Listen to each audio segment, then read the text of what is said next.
Consult an advisor or conduct your own due diligence when making financial decisions. General principles discussed during this program do not constitute personal advice. This program is furnished by Dentist Advisors, a registered investment advisor.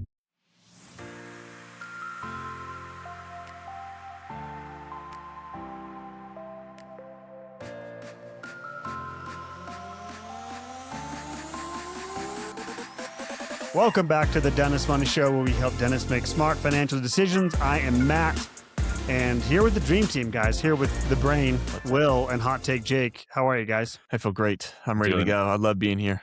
Doing good. He's jacked up. Yeah. Will, you gonna match the energy or what? Let's go. Let's talk. Let's talk about savings. Podcast. That was better. Okay, well, at the time of this recording, let's see, we got to talk about, we just finished our first cohort of Launchpad. I will say, for the expectations we had, guys, smashing success, but we had a really solid first class for Launchpad.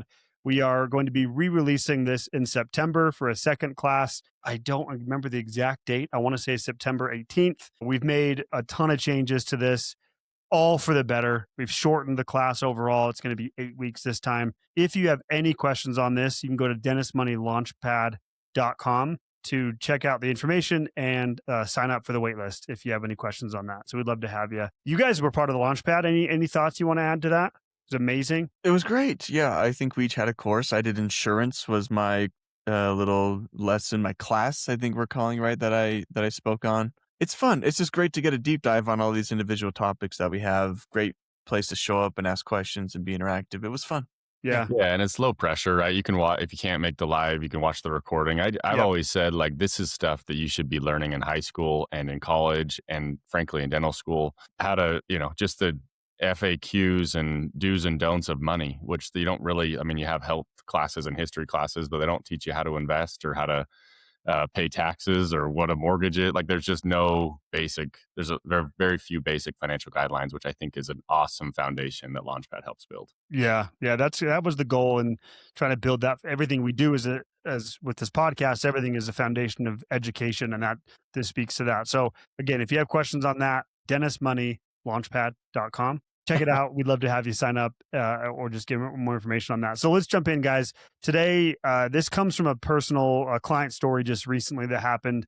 Jake, we talked about this a little bit on the recent 2 cents. This will come out way after that episode comes out. And we wanted to do a deeper dive into savings. And again, the origins of this came from my client who's, I'll just kind of give you the general profile. Very successful. And he's young, so he's a younger guy. He's built multiple locations. He's already been able to save a ton of money. So he's built up a pretty sizable portfolio across 401k. He's built up some Roth, doing backdoor Roths, and then a pretty sizable brokerage account, along with 2 really thriving locations. He came to me recently and just asked a really nuanced question around just how much more does he need to actually be saving into his, specifically, let's say, like his brokerage account. He's going to keep maxing out his 401k because it's through his payroll. He's like, I don't want to mess with that. But he started asking questions around, I built up a pretty sizable portfolio. So I'll just tell you, it's 7 figures. So he's just over 7 figures. And again, he's young. He's still in his 30s. And he was just like, I'm investing back in my businesses. We're doing more expansion. I've still got these big debt payments. Like, at what point can I maybe shut this off or just lower? Like, can I lower below the 20% mark that he's been really focused on hitting? Like, his question was, do I have to keep doing this year in, year out? And I thought it was really cool because I'm like, there's a lot of nuance to this. And we talk all the time on our show about hitting 20%. But then when he brought this up, I was like, okay, this is actually really great. Like, let's talk about this in a deeper sense of what is savings, where should savings be going, what's the percentage you should be hitting, just get more specific with it. So any thoughts you guys have initially just on this topic or that kind of framing? Matt, I'm curious, do you know why he was wanting to lower his savings? Like, did he have spending goals in mind or lifestyle goals that he wanted to do, or is he just asking generally? Yeah, I think kind of a combination. So his wife, they're always kind of she works as well, kind of always kicking around the idea, can she stop working, which would lower their income, obviously, and maybe tighten things a little bit more. Lifestyle things, adjustments, and then just like deploying cash flow elsewhere, like specifically and continuing to expand the practice. He's a huge listener of the show and a big fan of ours. And he's always kind of had in his mind, like, I have to hit 20%. So he was almost asking for permission, like, hey, is it okay if I lower this? So it was kind of a combination, Jake, of lifestyle, other, and he also wants to be more aggressive with his debt now. So he wants to pay down debt a little bit faster. Okay. So there's kind of some other things he wants to do with his cash. Which technically kind of is like a savings vehicle. That's what we want to talk about. Yeah. But yeah, I mean, my thoughts just go to you said it. It depends. There's nuance to it. Almost all financial questions, you can almost answer all of them with it depends, because there's a lot of things that we need to know about his life and his situation and when he wants to retire and when he wants to be, all of these different variables that you could toggle on yes or no, and it would depend on the answer would then become more. So it could change throughout his life too. Like right now he could say, well, I'm thinking of this, and in 5 years he could have a different route that he wants to go. So totally. Very dynamic. Very dynamic. And this is, and I'm glad you brought that up, Will, because that inherently is one of the issues with general advice, as our boy Taylor says, that we have to speak in generalities and try to get as nuanced as we can with case studies or different examples. But you're right. Every single person's situation is completely different. Well, that's why the 20% too is general advice, right? Yep. Like that's just general advice. It's not bad advice, but it's maybe not the best advice for your situation. Yep. Yeah. So I'll just say, I'll spoil this for his situation, and he and I are going to be talking here soon to get more detailed. But based on his figures, based on his life, based on his numbers, and based on the fact that he's done an incredible job building this sizable portfolio at such a young age, and he's still kicking off a ton of cash flow, he actually has the ability to now at this point actually reduce below 20% from again, we'll get more into the details of like traditional savings and let's say a brokerage account and those kind of things, because as long as he's not touching this portfolio that he has and he's letting this ride for the next 25, 30 plus years, exactly, he's going to be completely fine. But that's the advantage of he's been saving up to this point far more than 20%. Yeah. He's built up a really big portfolio. Yeah, for his age. that's the pitch for save early and often, right? Yep. Is he got to a point where he has options now in the future where if they do want to increase lifestyle, there's different goals, paying off debt, doesn't want to save as much. He did a lot of the heavy lifting early on. He let compounded just work in his favor. And now with this balance, it'll just keep growing for him. So it's that's the advertisement. That's the pitch for save early and often. Yep, exactly. So with that, we wanted to dive into do a deeper dive into savings, what it actually means. And kind of the main point of this is how much should you actually be saving for your situation? We're never going to be able to hit every single person's situation. But again, the goal here is to be doing a deeper dive. So we want to set this up first. I'm going to share my screen. So for all my YouTube watchers, we're on YouTube now. Everyone, we are on pretty YouTube faces. now. Shout out, like and subscribe. So if you are on YouTube and if you're listening, we're going to do our best job to also describe this if you're driving in the car, so you're not completely lost. But I will show a visual here. Can you guys see that? Okay. You can. Can you see my screen? The mottos from since COVID. It's horrible. I do it every call. Still, it's terrible. Every single call. It's terrible. Yeah. So wanted to set this up. Savings fits into a bigger kind of foundational chart that we use around kind of key indicators of your financial health. So for our OG listeners, you probably are familiar with Elements. We still use the same exact framework. We've just kind of rebranded it to be more dental specific.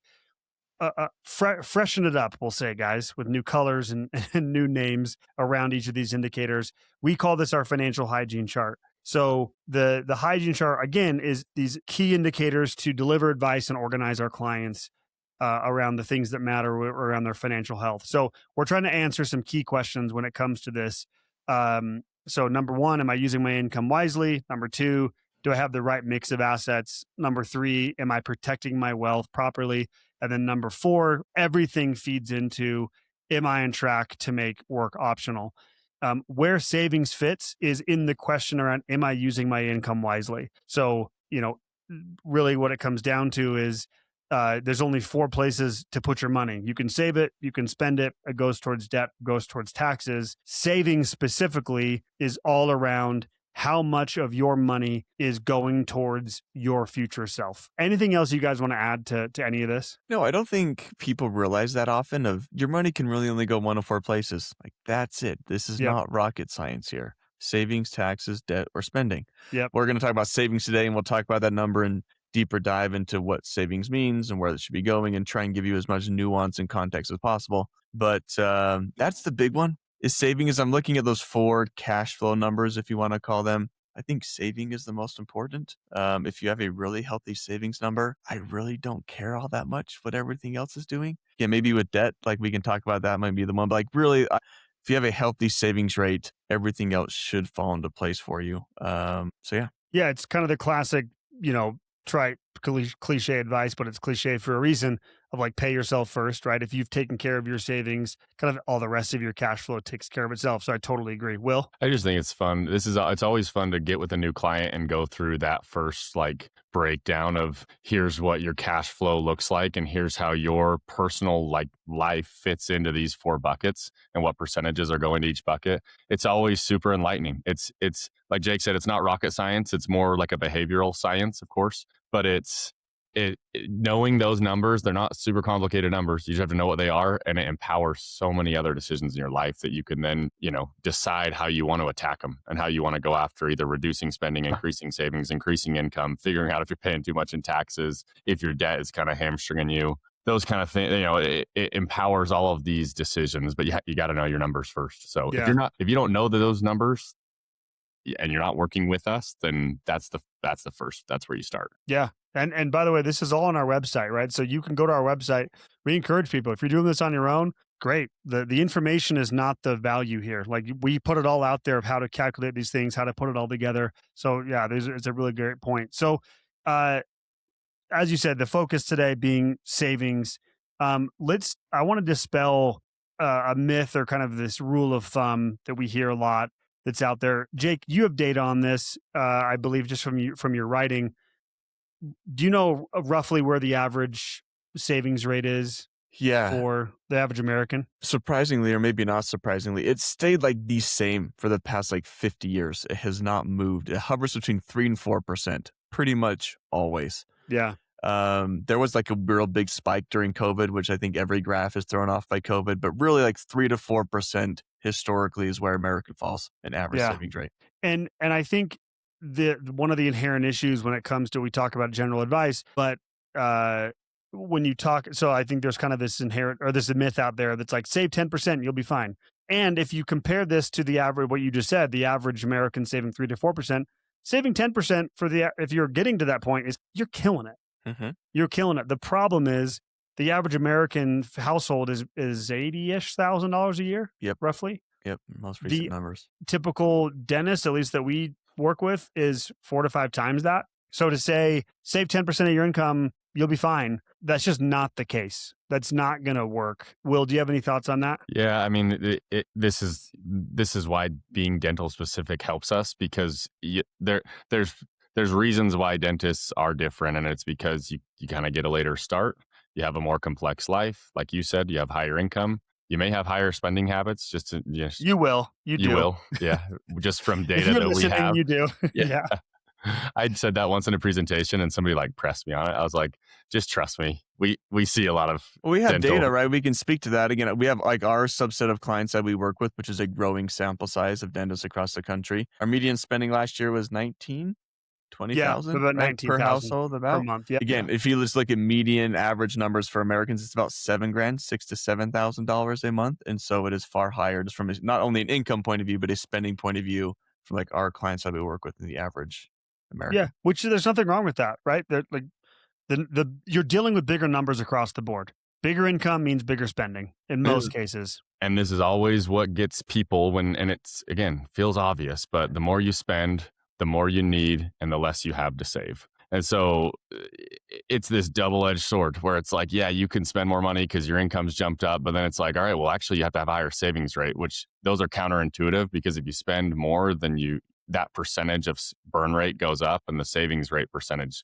kind of has to typically go down, but then you have less money to save. And if you spend more in retirement, that you want to keep that spending the same, you actually need more money. So it's this double whammy. It's hard to talk about savings without also talking about spending. I was right? literally just going to, I'm so same wavelength there. Same brain cell. Go ahead, Jake. They're just so intertwined. It's just, they're really like, they go hand in hand, your spending, your savings. And Will, you talked about it. We don't need to reiterate it too much, but yeah, spending determines how much you can save. And spending also determines how much you need to save. So yeah, hand in hand, they go together. Yeah. Well, and the other thing I was going to add to that too is, I think people want to separate these over the course of your life of like savings and spending are two different things, which yes, as you're accumulating wealth, they are, but ultimately everything is meant to be spent. This is the next thing I was going to say. Oh, well, look at us. Matt, Look at us. This is terrible podcasting. We're just like patting each other on the back totally here. right. Oh my gosh. Brilliant. You guys are idiots. I was going to make a completely counter argument. Every dollar will eventually be spent. I think that's a great point, man. I not to cut you off here. Saving is just deferred spending for the future. It's like I'm not gonna not spend now so I can hopefully spend in the future, and I don't need to maybe work for that. It's all spending. All of your money will eventually be spent at some point, whether by you, by your kids, or somebody else. It's all spending in the end. It's just financial planning is just figuring out how smooth out that spending life curve and making sure that we can do things at different points of your life. But it's, when you think about it that way, it's the same. Yeah, spending and saving are the same. I love back to your client story where he's like, well, maybe my wife wants to stop working. Maybe we want to increase lifestyle. I've had plenty of client conversations where it's a similar case as yours, and maybe they're a little further along, but they've got this 40% savings rate. And this is rare, but it's a funny spot to be in as a financial advisor to tell the client, hey, you should be spending more money. Yeah. And, because yes, you're deferring you're saving so that you can defer spending in the future, but if you keep at this same clip, you're going to have too much. And there's other conversations with maybe clients that aren't doing as well, and they're like in this prime of their life with their kids, and they're like, we really want to go to Disneyland, and it's like spend the money. This is going to be Disneyland. Jake and I running up on you. Is that your default? Like, yeah, everyone just wants to. Why wouldn't you want to go to Disneyland? If you have young kids, I think you do. I'll die on that hill. Maybe you are a young dad and you want to take a week off to go play Pebble Beach. Yeah. I've been having conversations about that recently too. Yeah. Is Pebble Beach worth it? That's my thing. Is I actually don't know if it's worth it. Would be my hot take. We can't get him fired up. Okay, we can't get Jake going. Back to the point is, spending. If we're going to defer the spending later, and you said it, Matt, either you spend it or your kids are going to spend it. I had a client who has way too much money, a lot of money. And, I told him, I was like, if you don't start flying first class, your kids and your grandkids will. Yep. So, and he's a more frugal type person. And so it's this setting of like, we got to figure out how, to your guys' point, how these work in tandem so that we can start designing your life around how you want it to end, how much you want to die with or be left with. And maybe your client's point, like if he's fine to work for a handful more years, then he can take his foot off the gas on spending. But if he told you he wanted to retire next year and sell his offices, he can't take his foot off the gas. He's got to continue to go. Yeah, exactly. And I think why this mindset is so important, and because I think there's an underlying underrated risk here that we've seen, right? We've seen where if you don't have the mindset of these things are intertwined, you can become obsessed with savings. Yeah. And if you like think a default mode, and we get it, you accumulate wealth for 30 plus years. One of the biggest risks that as advisors that we see is, and you've alluded to this, Will, is getting people to spend their money. And it's a mindset. So if you can have that mindset now of like, I'm saving to spend, these are the same thing. I like what you said, Jake. This is just deferred spending, and hopefully intentionally aligned with your values, aligned with the life you're trying to live and enjoy with your family. But I think this idea of like, these are not separate things is critical to get that in your mind when it comes time to, when you've hung the handpiece up, you've sold your practices, you've got this big pile of money to then start taking from. You've got to be training yourself of like, this is why I did it. Because we've seen dentists struggle with that emotionally, mentally, of like actually starting to spend their money. Yeah. The hard thing is you rarely see anyone in the middle, I think, of this equation where like there's like people who are naturally good spenders and they're fine spending all their money and they've always struggled to save. They're going to struggle maybe to get to some good financial independence number.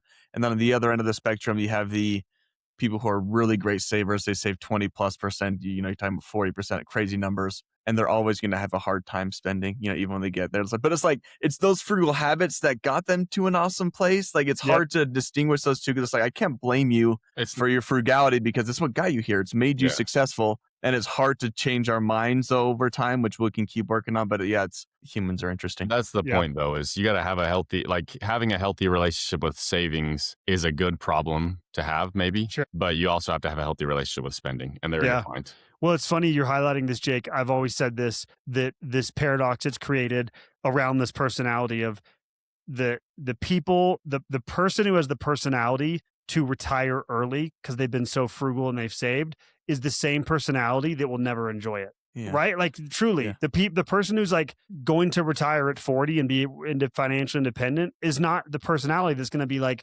kicking up on a beach somewhere hanging out. They're just never going to actually do it because of their personality. So like you said, humans are just interesting creatures. We are.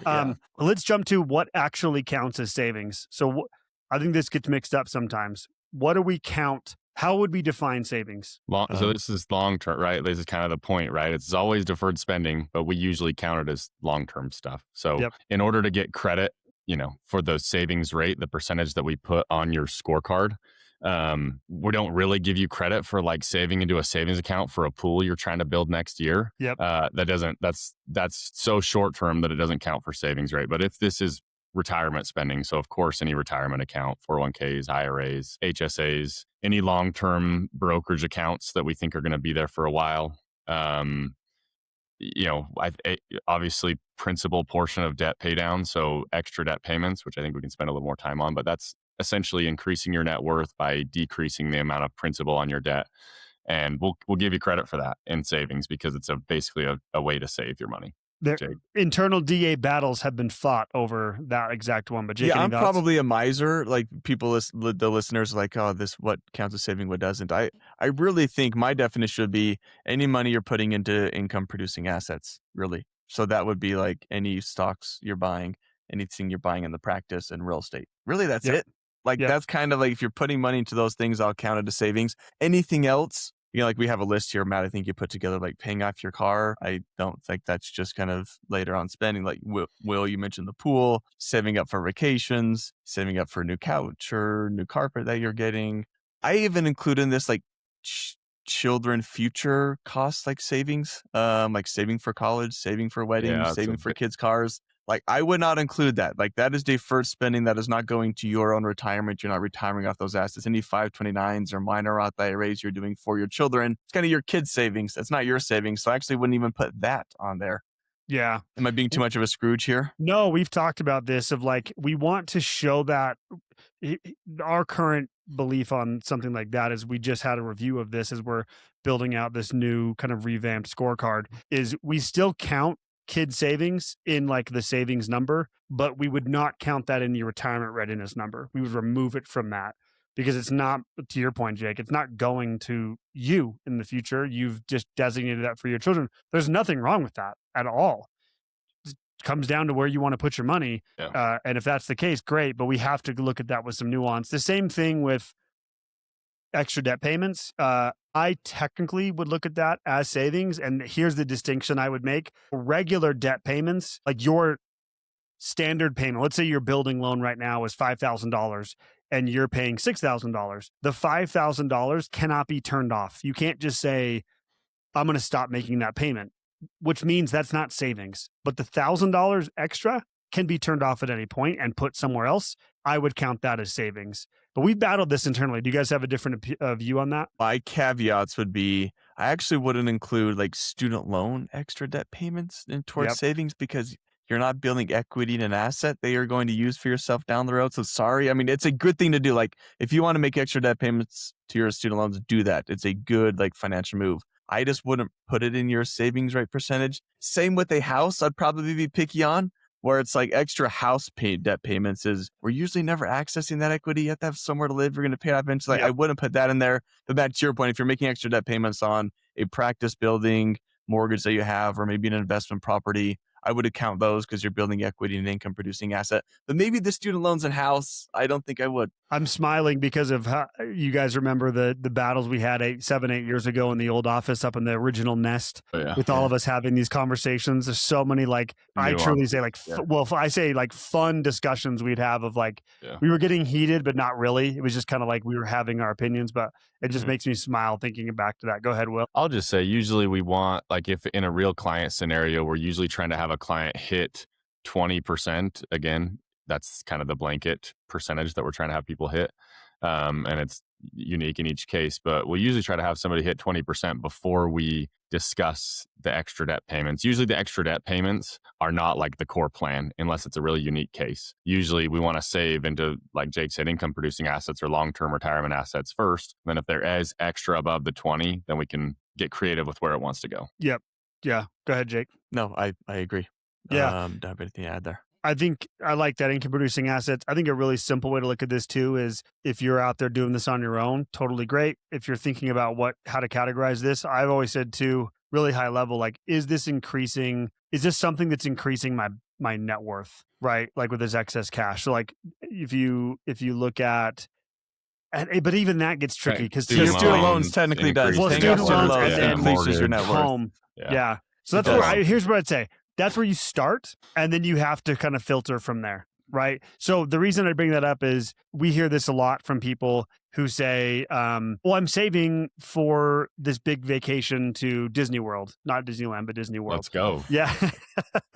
At the end of this year, we're doing a big family trip for Christmas to Disney World. So I'm putting away probably $100,000, let's be real, but something crazy. That to us, you guys both said it, the starting point, and maybe this is more of a decision tree of the first question is, does this increase my net worth? The answer to that question right there is no. Okay, well, not savings. Then I'm actually kind of liking this. Then the answer is yes, it does. Okay, well then is it going into your home or extra debt payments? And you've got to kind of maybe we should build this. Should build a decision tree for savings. I like it. We're doing this on the fly. Okay, we're going to figure that out later. Anything else you guys would add to definition of savings? I just think it's important to acknowledge that not all places that you save money are equal, and you just because you have a 20% savings rate making extra debt payments on your house, you're not growing wealth the same way as you could in other places. Exactly. In a usable asset, correct? Yeah. Right. Yeah. So which I think is a comment, if it were up to, maybe my father-in-law, his generation, it'd be pay off your mortgage at all costs. And that's technically, he would have a 20% savings rate in that scenario, but we'll get into this, I assume. They also had 17% interest rates maybe in the 80s, so it's right? Which is a different conversation. Yeah.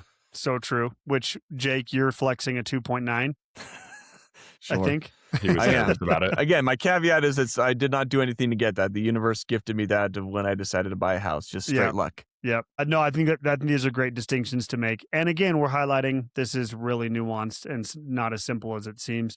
Let's talk about where the savings rate should be. And I think, speaking of nuance, this is where I think a lot of dentists get tripped up who listen to us. I think a lot of times dentists feel bad, depending on their stage of career, they feel bad where we talk about 20% is kind of the line we always hit. But so what we don't want to have happen is a dentist out there who's 29 years old, just graduated dental school, just getting into their practice or just getting into associateship, being nowhere close to that, feeling guilty or they're doing something wrong. What do you guys say to this of where this rate should be? I'll be maybe the bad guy here, and you guys can maybe be softer on this. I really don't think you should really try not to dip below a 10% savings rate. Would kind of be my baseline. I really think we should all strive for that.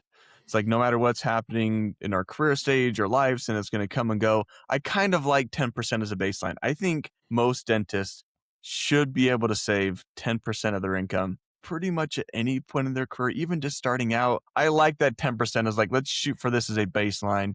And then as you're getting into your career, feet underneath you, we paid off some loans, practice debts going away, student loans, that makes that more difficult. We can move up into the, closer to 20% things there. But I with a lot of the people I work with, I really want to try and get to 10%, almost at all times. Yeah. You guys can tell me if I'm wrong there, but I really like to anchor to that. I think it's a fair guideline, Will. I don't think it's a bad idea. I think it's good to have a habit established. I think to Matt's point, there are different life cycles and stages of a dentist and early career. Sometimes that just isn't possible to have you're literally spending everything you make. And to those people, I usually say, let's start with like $100 a month, $500 a month, something even aside from the percentage, just something Build the habit. meaningful to build the habit of like, we do a monthly savings draft and that's what we do. And we're going to do it in perpetuity. We'll change the amount up and down based on where we think we should be. But the life cycle of a dentist, we always say this is, I always use the word exponential, right? If you think of like an exponential line, it just takes a minute to get going. You start your career, you have higher debt payments, you have lower income, and you're starting a family potentially. And it's like kind of busy time. And so it's harder to build your net worth in those first 5 to 10 years in most cases than it is the second 10 years, right? And usually at about 10 years is when your main practice debt, if you did own a practice, that's usually when it drops off, like right at about 10 years, right? And so you get a meaningful boost there. You kind of hit your plateau on income, your practice is humming. So it's very natural and normal to hit a lower savings rate earlier in your career and understand that later in your career, you're going to make up some ground. Yeah. Yeah, I love that. And I agree there should be some level of baseline. And I think it's good to have an aspirational goal of like, I think 10% is a fair. Save 10%, people. Come on. Yeah, I don't think you're being. You can do it. I don't think you're being mean at all. I do think there are situations, just to play the other side of this, of reality where, and let me throw this out to you as a scenario as we talk about what actually savings is mixing with what this percentage should be. Let's say new associate or new dentist who's trying to get into a practice, who's just piling up cash right now to then, like, they're not putting it anywhere other than just cash, right? To buy a practice, even if that doesn't go towards a down payment. What do you guys count that as savings? I would right? say yes. This is like your savings fund that you're using to purchase probably the best asset you will buy in your career. I would count that 100% an early career dentist trying to save up 50 grand, 60 grand in cash for a practice purchase. I would count it 100%. Yeah. Will you as well? Yeah. And usually you usually don't need it as a down payment, obviously, but usually then it either morphs into an emergency fund or you can take a chunk and move it into another investment if you'd like to. Yep. I agree. Yeah. So I think that's a worthy baseline to have, Jake. I agree. And can I just say, if you're struggling to get there, which a lot of people are, do not feel bad if you're listening to this. You're like, man, I don't know if I'm getting closer. That is fine. But I would say the things to consider is if you're struggling to get to that 10%, I think oftentimes with the dentists that I work with who are, again, maybe earlier career stage, their income's not high enough, right? Like very rarely do I see like a huge spending problem. It's like, well, I have student loans and maybe have a practice loan payment. And I still think you should be able to save 10%, even with all those extra debt payments and things, if you have the appropriate level of income. And again, I think sometimes it's a hard conversation to have with dentists is, like, you didn't become a dentist and take on all the student debt just to make this amount of money. You might need to just like have that hard conversation of you need to get your hand speed up or work an extra day, or like incomes oftentimes is the biggest problem I've found for early career dentists, and not reaching those savings goals rather than like a spending or other debt issue. Yeah. I just did a podcast interview with Jeff Anzalone on his show, The Debt-Free Doctor, I want to say. Yeah. Shout out to him. He's a great guy. He asked me at the very end, what's the number one piece of advice you would give to a younger dentist? And I said, get your income up.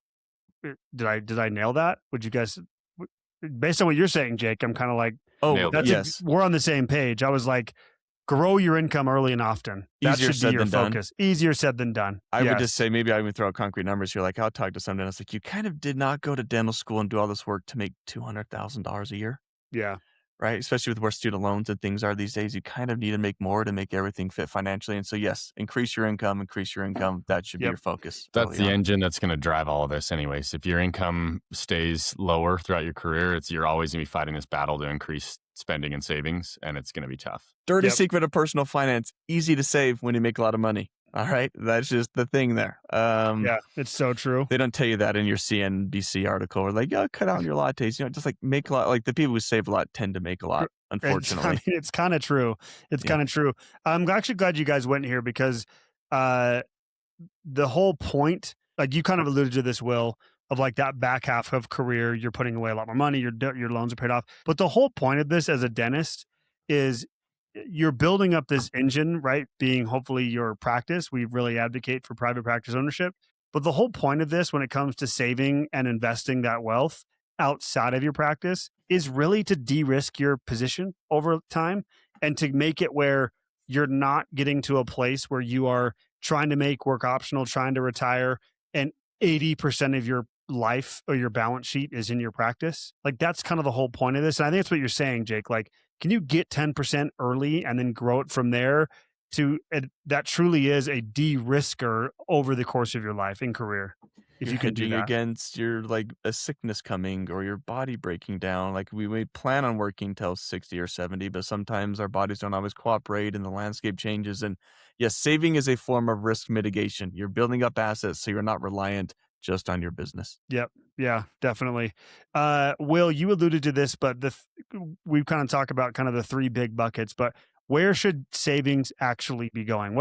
We talked about this of like, what do we define as savings? And there's some nuance there. What's a really simple way to look at this of like where your savings should actually be going? Yeah, I mean the main things you're going to hear a lot throughout your life are pre-tax and after-tax, and there's kind of some nuance there, obviously. But a lot of retirement accounts have two options: traditional and Roth, and then traditional being the pre-tax portion of it, meaning you don't pay taxes now. If you put the money into that account, you skip on the taxes and you pay taxes later. And then Roth being you actually pay the taxes now and you don't pay any taxes later on any of the principal or the growth.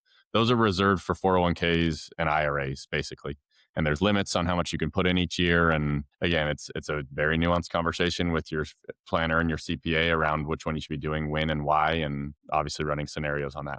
Very good places to save money because there's a reason they put limits on them is because they give you tax advantages. It'd be one thing if they just said put as much money as you want in these that you could take all the tax advantages, but there's a reason the government puts limits on these accounts. So that's those are two really main areas you can save is in retirement accounts. And that would kind of, to get back to our financial hygiene chart, that would be what's called qualified term.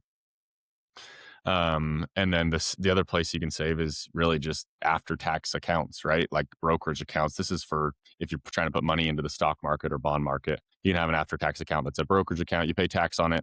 Your money is in that account is essentially just like a savings account, and any growth is taxed to capital gains later on. Yeah, love it. Jake, anything you'd add to this? No.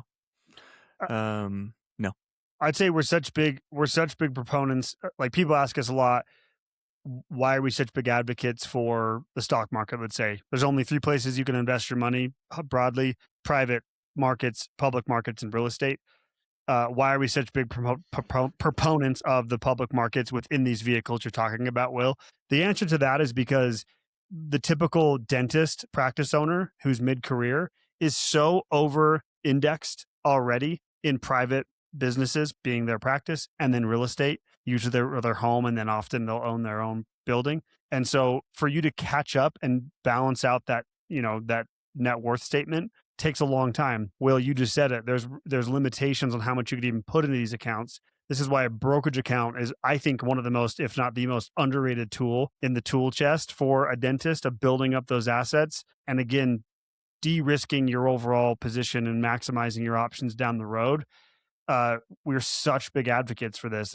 To me, these are the top places you should be saving your money, and like stop overthinking it. And that's kind of where we said, like saving 20% in your extra debt payments on your mortgage is not the same as maxing your backdoor Roth, maxing your 401k. Like we've put together a thing for a bunch of presentations that we've done called a savings waterfall. And it's essentially you think of your money, your extra income that you have set aside to save as water, and it's flowing into buckets. And every time a bucket's filled up, then it flows into another bucket. And it's kind of this waterfall process down until it lands in a bucket that you can't fill up, which would be a brokerage account or an extra debt payment. But along that way, there's about 5 or 6 buckets that you can fill up, which would be, the match that you're getting on the 401k, and then your IRA, and then your HSA probably, and don't know if I'm hitting the waterfall exactly right, but, and then, potentially your 401k employee contribution, then the brokerage account, then extra debt payments. Like that would be kind of the cadence here. Jake, did I butcher that? Yeah, we don't need to go through debt water. No, you didn't. I mean, those are all great places to save your money. You probably want to you were generally right. That's good.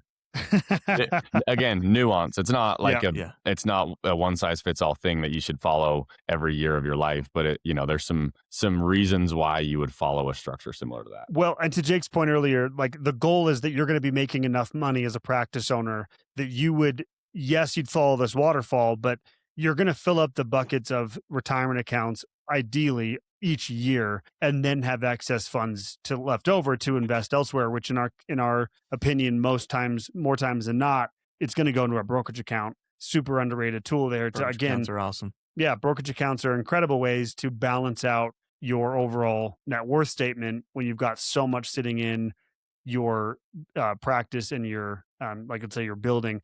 I think that's a really good nuance, Will, that you just mentioned of why we say this is not all created equal. Like extra debt payments technically would be considered savings, but not as valuable as, let's say, those dollars going into a brokerage account for that exact reason. They're completely different assets with different risk profiles depending on your balance sheet. I like that you brought that up. Anything else you'd say about where money should be going or the importance of like these different buckets or just cash or savings in general? Would you guys consider buying like a CBCT for the practice savings? Good question. Will, you say no? I don't think so. I would say probably it's a depreciating not. asset. Yeah, like I think it's outside the purview of long-term savings. You're not going to like use the CBCT and sell it at a profit. It's going to allow you to make more income, but I wouldn't look at it as savings. Yeah, I think that's probably right. My default whenever dentists come to me and said, "Oh, should I do this for the practice or can I buy this?" It's hard for me to say no, honestly, as an advisor, because like this is your wealth building machine, and if this is going to make your life easier, or bring in more patients, or increase your productivity, like do that thing. Like it's probably worth it as an investment, like whatever equipment or things that you may need. There's a limit you can go there. But I think that's probably the right nuance. It's maybe not savings, but it's like, it's hard for me. Like that's a great place to put some extra funds to grow the business. That would be a reason that we would be okay with your savings rate dipping is if you are reinvesting in the business in something that's going to increase your income over time. Yeah. I would agree with that. I feel like it's not savings, but it is a savings enhancer, we'll say. Yeah. It can lead to more savings in the future. Like it.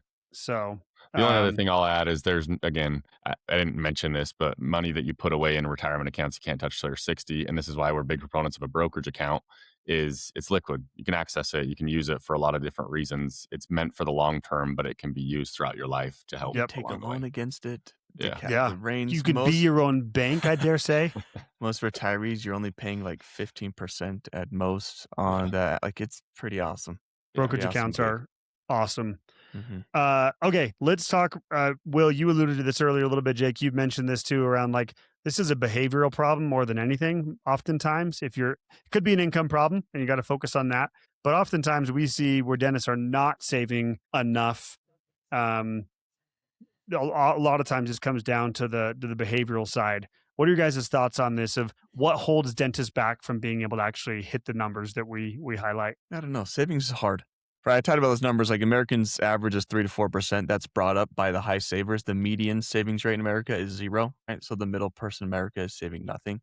I think we all know dentists who are making really great incomes and still struggling to put away a few $1,000s a month towards saving. It's really hard to do. It's hard as humans. I've gotten this all the time where I meet with people and they'll say, I know I've needed to save and invest for 15 years, but I can never just get around to it. Like, I know I need to do it. Like, this is common knowledge. I know I need to do this, but there's always some excuse, something that comes up, something I need to buy, some vacation, something at the practice, some family member needs something. It's like, I'll always get to it next year. I'll get to it next year. Before you know it, again, like 10, 15 years have passed. And so it is truly a behavioral thing. That's kind of why we tout ourselves sometimes of the behavioral coaching aspect of things. Is sometimes it's nice to have someone kick you in the butt to get you started on those savings goals. Just helps, like having an accountability partner.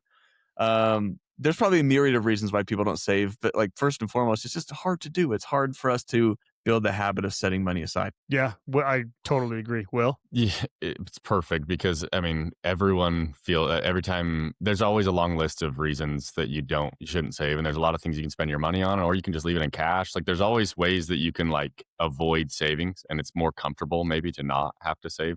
The solution here, I think, the easiest solution is make it foolproof, make it unemotional, Automating, make it automated. exactly. So you don't have to even think about it, right? Yep. So set the right amount that works for your situation that hopefully gets you to a percentage that you're shooting for, and let it go. Let it just do its thing. And the income comes in, the savings goes out. You can spend what, like to Jake's point, back when we were talking about the breakdown of percentages, if you have a solid savings rate, spending, debt, and taxes can kind of fall in line, and you can do whatever you want with the rest of the money. I kind of don't care what your tax rate is, crazily enough. Feel my head, like if you're saving a good amount.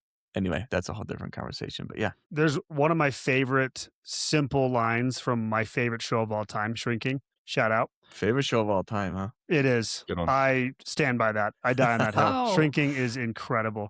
Okay. There's a line from that, one of the most powerful scenes. Harrison Ford is talking to, I lost one of the patient's names anyway, and he was asking him, like, how do I do this? How do I do what you're telling me to do, like improve my life? And he just says, do the work. And I'm like, that's so simple, but so true. And it's what you guys are highlighting is there's so many excuses of why not to save, or, like, oh, I'll do this next year when I sell my practice, or when this happens, or I get this associate. There's obviously the lifestyle creep aspect. It's super easy to be disciplined in the future and justify your present decisions. But it's like, you just got to do the work. And there's really practical, easy ways to do this, simple ways to do this. Will, you're highlighting the most simple way to do this is just make it automatic. Build that habit. Start now. I don't care if you're... Don't give yourself an out. Don't give yourself an out. Don't give yourself an out. I don't care if you're 50 and you're like, I should have done this 20 years ago. What's the point now? There's always a point. Do it. Like, set it up now. And your future self will be so grateful that you took action, right? Yep. And you kicking the can down the road or hitting excuses, like, that's fine. Whatever the Seinfeld day Jerry and night Jerry or whatever. Yeah. It's kind of like the night, my future self will figure this out or pay for this in a way, Yep. right? But that's kind of unfair to your future self. And it's important to understand that taking action today is going to be so meaningful for not only you, but your family and everyone in the future. So. Yeah. And I'll say this too. I think your present self will thank you as well. Like, especially Jake, the story you highlighted, or just the general kind of caricature of the dentist who's saying, man, I know I should have been doing this 10 or 15 years ago. I know every year I should do this. That wears on you. Like, that can wear on you. And I think it actually, not only does it your future self thank you, but I think once you start the habit and build the system and start doing it, even though the future self can enjoy the dollars, your present self will enjoy the burden lifted. So I think that's a huge underrated studies piece. on this. I've written about it. Like, this psychological, they like test people like stress levels. If you have a certain amount of savings, your saving amount per month like goes way down. They interviewed people during COVID of like, how stressed did you feel with X amount of money versus people who felt stressed with a different higher amount of money. And yes, like having savings and growing your net worth, liquid net worth, especially like liquid assets, reduces current stress levels, not just for some future self. You'll feel better about things. Yeah, there's a lot of, the anxiety is, the definition is like worry about an uncertain future, right? Yeah. And I think that there is a lot of people with financial anxiety around like, what does the future hold? I genuinely think you control what you can control is a big thing for us. And you can control putting money away so that it can reduce your current anxiety and allow you to live a more full life now, right? Yep. Because you know that you're taking care of what's to come. Yeah, I love that. You exactly right. You can enjoy everything more now with that burden and that stress kind of gone, knowing you're doing the right thing for the future. I love that. All right, let's wrap this up, guys. Any final takeaways, thoughts, words of wisdom for the good people on savings? We didn't want to get to these questions, huh? I like these questions that you had. We can get to these. Let's do it. Let's do it. They're interesting to me. These ones that you put together. Let's do it. I like this. I think this is a good way to wrap it up. Let's go quick. Okay, so, I just wanted to comment on some of these. Quick hitters. Okay, so I'm 38, just bought my second practice, drowning in debt. Should I even be saving right now? Yeah, why'd you buy the second practice, buddy? Yeah. That'd be my question there. Just kidding. That's why you wanted to hit these. Yeah, why'd you buy the second practice? Different podcast there. Yeah, save, of course. 5-10%, get something put away. Do it. Yeah, I think, I'll let you go. Any thoughts? Again, we kind of hit this with, should I buy this equipment for my office, right? Like, invest in the practice. If the second location was the right move, make it the right move. and try to, save at the same time. It's probably not the second location and the debt that's killing your savings. There's probably some spending issues going on and other things happening. So yeah, save. Could be. Don't, If you're thinking about a should- second location, let's talk about it. Let's talk about the second Talk to location. us. Yeah. I like that. Just with that said, really quick though, we've highlighted this so many times that I think it's worth repeating. Your debt is not what's stressing you out. It's your lack of liquidity. If you don't have liquidity, if you don't have whether it be in a brokerage account or cash in the bank, whatever, that's what's causing your stress. It's not your debt loads. And please challenge us on this. If there's a dentist out there that wants to tell us something different, but I would dare say 100% of dentists would say, dentist A has a bunch of debt and no cash. Dentist B has the same amount of debt, but a bunch of cash or a big brokerage account. Dentist B is far less stressed, even if they have the same level of debt. Okay. My CPA says max out the 401k. My buddy, it's always a buddy. My buddy says do real estate. What should I do?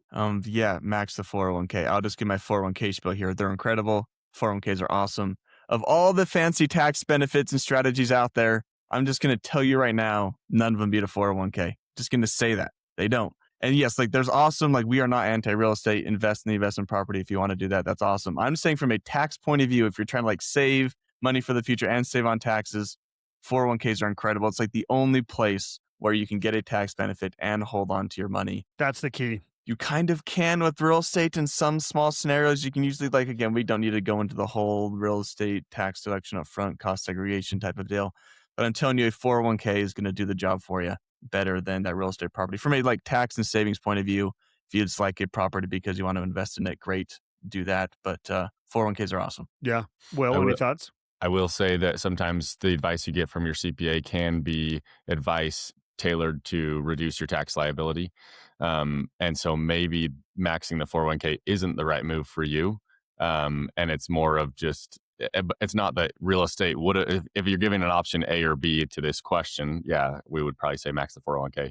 However, some years it might not make sense to max the 401k if you're struggling with liquidity or things like that. And you don't want to take all of your extra income and throw it in an account you can't touch till you're 60. So, yep. Love it. As they said. Yeah. Very great point. Last one. I make $600,000 a year and somehow have only $40,000 in savings. What's wrong with me? Nothing. You're beautiful and amazing and worthwhile. The best time to save was yesterday. The next best time is today, right? Just get going. You probably spend too much money. Yeah. Yeah.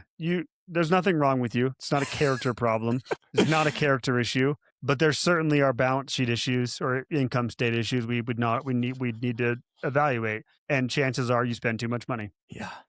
So you're probably living a good life, but it's a hard conversation to have for sure. But if you're making $600,000 and only have $40,000 in savings, not an income problem. Yeah, that's exactly right. You've gotten to a place of making the income you need to save meaningful money. You're just spending too much. So anything else you guys would add to that, Will? No, anything? Thanks for indulging me there. No, I'm glad you did that. I'm glad you I like a little lightning round to finish it off. Yeah, that's good. That's good. So now let's do the wrap up. Any final words of wisdom for you guys or anything to wrap this episode up? I always say, my thing I always say on a podcast is enjoy the ride. Don't get too wrapped up in taking, it's important to take this very seriously and save money and set yourself up for the future, but enjoy it along the way. And that's kind of what we talked about is sometimes, as counterintuitive it feels, saving money actually helps you enjoy the here and now even more. Yeah. So love it. Jake? I got nothing else other than Shrieking's a good show. I'm surprised it's your favorite of all time. What's your favorite show of all time? Shoot. I mean, the first 4.5 seasons or 5 seasons of Game of Thrones is up there for me. The Office, maybe? Yeah, Parks and Rec's up there for me. I think is perfect. I really love Game of Thrones. I really love Succession. I think Breaking Bad's perfect. All the stereotypical, those are the greatest shows. Will? Can I hit you guys with something? I'm going to just, because of this, actually, I just remembered that I read this and I wanted to say it. Penny, my 8-year-old, brought home a book from the library. She just checks out a library book every week from her school library. You guys, do you guys remember Shel Silverstein? No. No clue. Should I? You're saying? Well, it's the poem. It's books with little poems. And it's, I can't remember exactly what it is. I don't think. Anyways, she brought home this book. And so I was just reading her these poems the other night. And there was one called The Clock Man. And it says, "How much will you pay for an extra day?" The clock man asked the child. "Not 1 penny," the answer came, "for my days are as many as smiles." "How much will you pay for an extra day?" he asked when the child was grown. maybe $1, maybe less, for I have plenty of days on my own. How much will you pay for an extra day? He asked when the time came to die, all of the pearls and all of the seas and all of the stars in the sky. Whew, that And hits. I just love that one because it's like the future is never promised. And when you get old, as you get older, you realize you would trade any amount of money to have more time and enjoy another day on this great earth, this amazing life that you have. So don't take it for granted. Don't say, okay, well, fine. Don't save anything. That 10% thing I was saying, just forget about that. Don't save your money. Yeah. Yeah. No, but I think I love that, Will. And I think it comes back to what we said near the beginning, which is saving and spending are the same thing. And it's important to understand why you're saving. And I think if you put more time and energy into that, do the work of understanding why you're saving, I think it becomes easier to save, more motivating to save, and easier to maybe break through that attrition of why you're not saving. So I think those all go hand in hand. Jake, anything else you want to add to that? You guys all said it. Nope, I have nothing to add. I mean, Will just rocked us in the face with a poem. Office is the best show. I'll just say that real quick. Okay. That's fair. That's totally fair. All different opinions. I think I just right now I'd say Shrinking. It's the I love it. I think it's the perfect show. Yeah, for me. yeah. It's amazing. Okay, guys, thanks for doing this. Everyone, thank you for listening. If you are listening to this and thinking I need help with this, whether it be savings or anything to do with your finances, we are here to help. You can go to dentistadvisors.com, click on the book free consultation button, talk to one of our friendly advisors, and Jake will happily tell you that you're not saving enough. And no, I'm just kidding. We would be happy to talk to you and help you with anything to do with money. Give us a call. With that, guys, thanks for being here. Thanks for sharing your words of wisdom. Everyone, thanks for listening. Till next time, take care. Bye-bye.